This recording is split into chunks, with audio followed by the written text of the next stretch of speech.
Welcome back to the last day of the Moab trip. Let's go.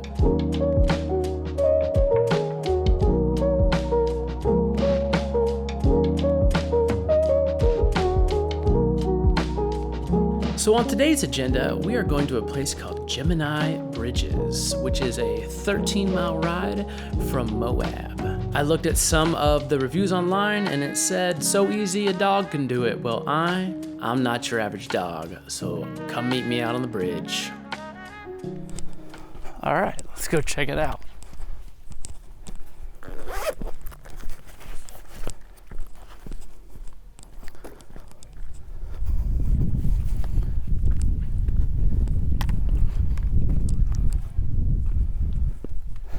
All right, wow. This is called Gemini Bridge, and we're about to take a photo. Let's get that portra 400. Let's measure something for the shadows. Got a lot of bright stuff in this shot. It's about 3 o'clock in the afternoon, so it's pretty bright. All right, so darkest thing I'm seeing is about an F5.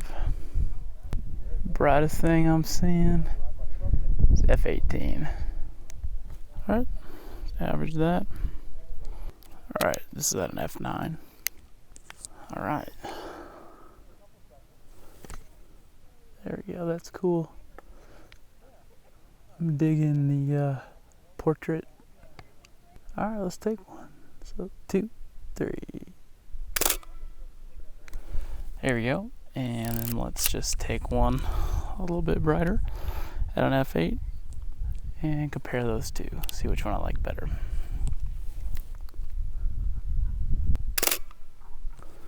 All right.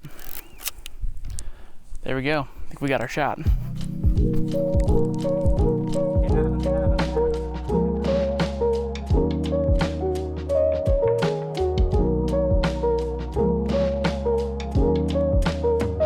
I'm happy with the photos I got. Could have been better at a better time of day, but you know, you just gotta go with what you got sometime. This being the last day and all, I couldn't have any regret with not eating as much food as I possibly could. So we went back to Moab and we ate some food. I was tired of getting midday photos, so I knew I had to go out and shoot the sunset.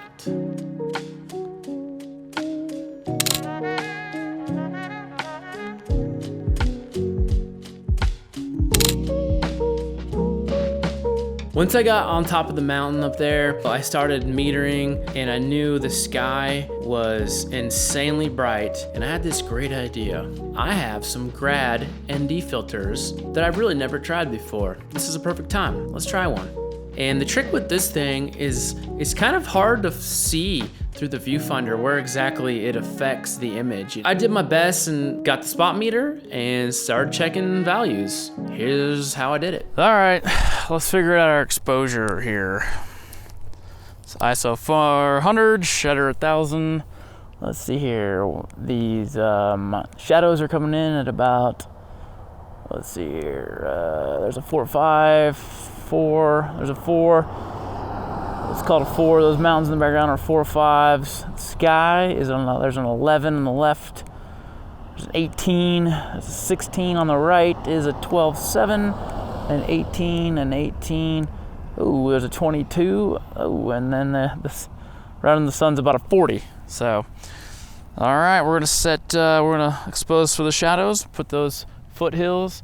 One stop under middle gray. And I don't want them to be super duper shadowy. We'll put them one stop under and take the photo. And there we go. All right, now let's take one more photo just to try something. Let's put the shadows, let's put them a little farther down. So the deepest part of that shadow is an F4.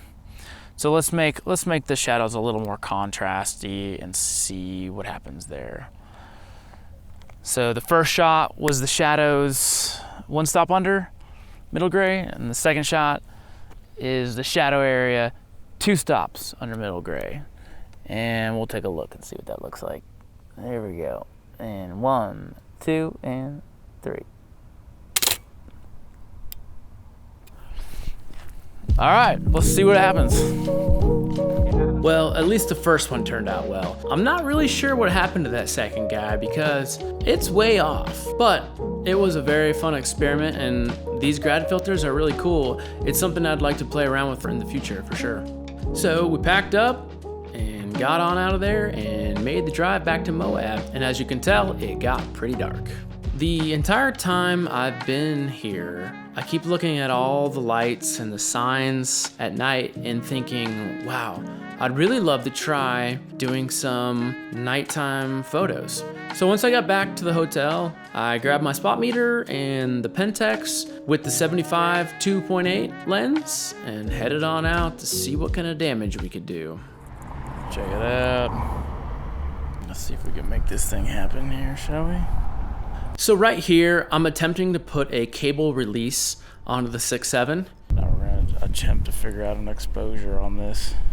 I'm gonna shoot this thing at like f5.8 or something. 5.6 or something like that. Oh boy.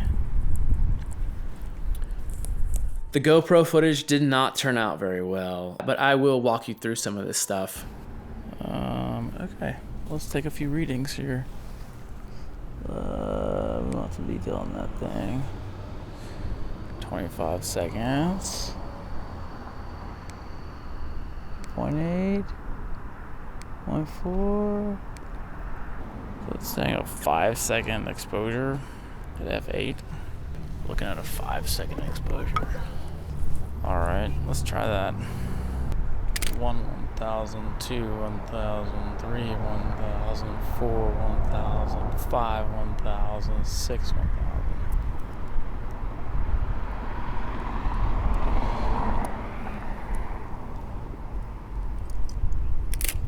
Oh, that was way longer. So this first photo is not bad, even though I went over the 5 seconds that I had measured. It still turned out decent. I ended up grabbing my stuff and moving a little bit. Let's try this again, shall we? 1,000, 2, 1,000, 3, 1,000, 4, 1,000, 5, 6, 1,000. Let's try another one. Like, I